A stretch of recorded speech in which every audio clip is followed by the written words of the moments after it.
What's up, everybody? How you doing?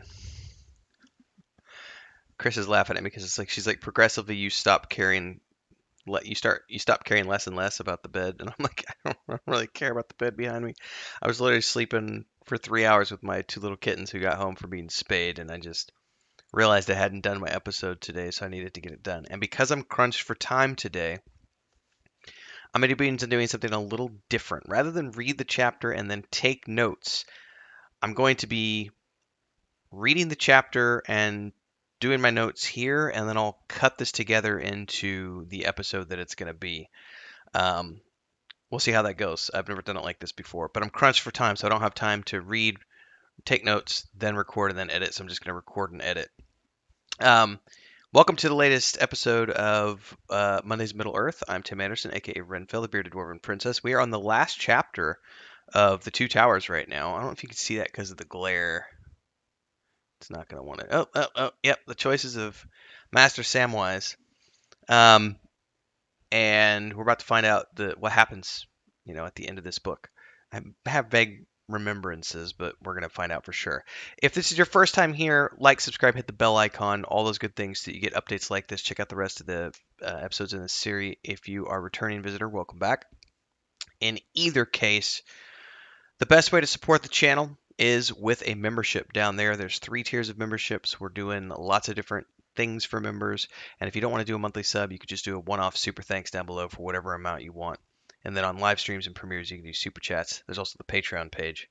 Thanks to everybody who has been supporting. We're going to be coming up to the end of the month now. We got a new analytics video. And thanks for 5,000 subs. That happened. I think the announcement went out before this. All right. Chapter 10 of The Two Towers, The Choices of Master Samwise. I'm not actually going to read the chapter. I'm going to read it and speak into my microphone when I have notes. It's a different way of doing things, I know. So this is very interesting here because Sam is rushing to save Frodo after he's been basically taken by Shelob.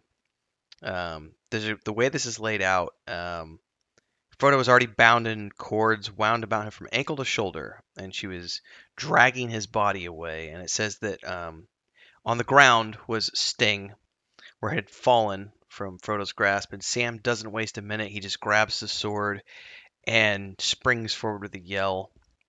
And it says here, no onslaught more fierce was ever seen in the savage world of beasts. Um, And it says here, basically, just Sam's going crazy, and he's jumping forward. He slashes off a claw, stabs up at one of her eyes, and pokes it out, and she's freaking out. Um, and as he goes under, he does one more swing, but he can't pierce her belly. This is very interesting here because it says that her vast belly was, where did it go here? No softer spot.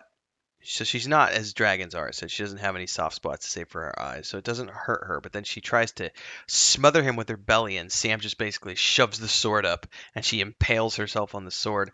What's really interesting here is that it says, no anguish had she ever known or dreamed of knowing in all her long world of wickedness. This is the worst pain she's ever felt, um, ever in her life. And I also love the fact that it mentions here that her hide is so tough that had she not impaled herself upon it, it says it could not be pierced, regardless of who wielded the metal, whether it was Baron or Turin himself.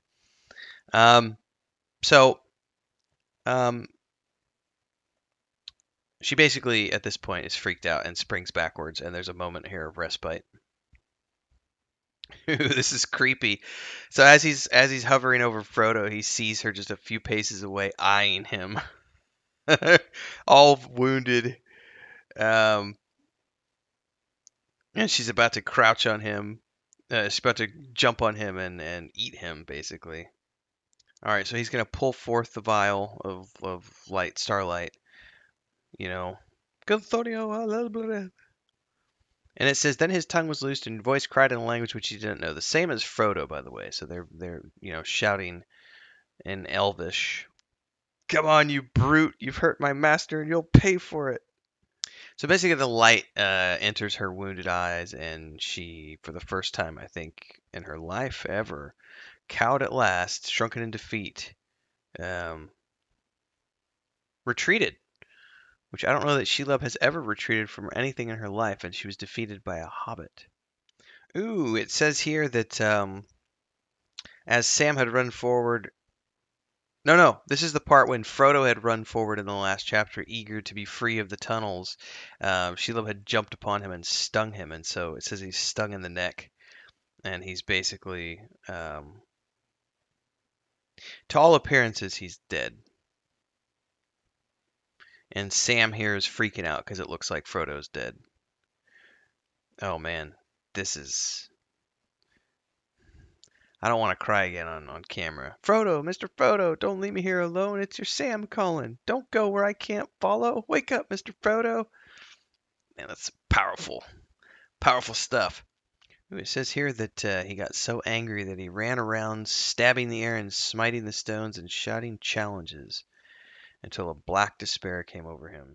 So he's making the decision to go on here, and he's begging Frodo's forgiveness, but he's like, I gotta take your sword with me. I'm gonna leave this one from the Barrow Downs with you, and I'm gonna leave the mithril coat that old Mr. Bilbo gave you. But I'm gonna take the star glass. Ooh, and here's this part where he's like, now he tried to find strength to tear himself away and go on a lonely adventure of vengeance. If once he could go, his anger would bear him down all the roads of the world, pursuing until he had him at last. Gollum. Then Gollum would die in a corner.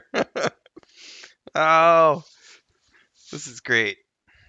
But he understands that he needs to see it through. This is not a moment for vengeance. And he's talking to himself now. He has this long speech where he talks to himself. You know, the company had an errand. It wasn't just Frodo, it was the whole company had the errand. It's important that it is capitalized here the whole time he's talking about the ring. He does arrange the body as best he can. It says when he put the chain around his neck, his head was bowed to the ground with the weight of the ring, as if a great stone had been strung upon him. Oh, here come the orcs. Then he put it on. Ooh. Ooh, I love the description here. The world changed in a single moment of time was filled with an hour of thought. All things about him were now not dark but vague, while he himself was in a gray, hazy world. The other world. Ooh, we can hear Shelob groaning away, the bubbling away in misery.